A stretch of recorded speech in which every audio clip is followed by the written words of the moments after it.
Praise the Lord. தினம் ஒரு வார்த்தை என்கிற வேத தியான பகுதிக்கு உங்களை வரவேற்கிறேன். எஸ்தரின் புஸ்தகம் 6ஆம் அதிகாரம் 6ஆம் வசனம்.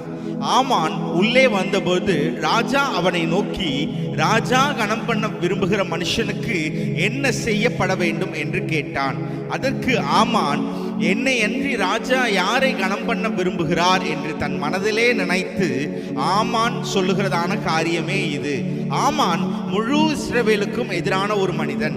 அதை அன்றி தன் வாழ்வில் எப்பொழுதும் மேன்மையையும் கனத்தையும் உயர்வையும் விரும்புகிற மனிதன்தான் ஆமான். கர்த்தர் பெருமை உள்ளவர்களுக்கு எதிர்த்து நிற்கிறார் என்று வேதம் சொல்லுகிறது. இதையெல்லாம் கேட்கிற பொழுது நமக்கு மேன்மை வரக்கூடாதா, உயர்வை எதிர்பார்த்திருக்க கூடாதா என்று சொல்லி ஒரு கேள்வி எழும்.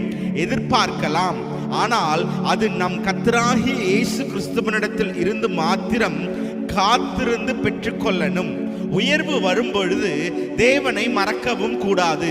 ஆசீர்வாதம், செல்வம், பதவி, பொருள் இவைகள் வரும்பொழுது தேவனை விட்டு நாம் பிரியக்கூடாது. இதை தேவனை விட்டு பிரிக்கும் மாயான காரியமாய் நாம் வைத்திருக்க கூடாது.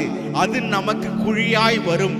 எதையும் நோக்காமல் இயேசுவை மாத்திரம் நம் கண்களுக்கு முன்பாக வைத்து ஓடுவோம்.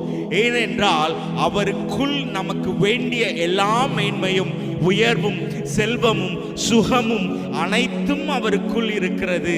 அவரை பற்றி கொண்டு ஆசீர்வாதத்தை பெற்றுக்கொள்வோம். குழிக்கு நாம் தப்பித்துக் கொள்வோம். ஆமேன், ஆமேன்.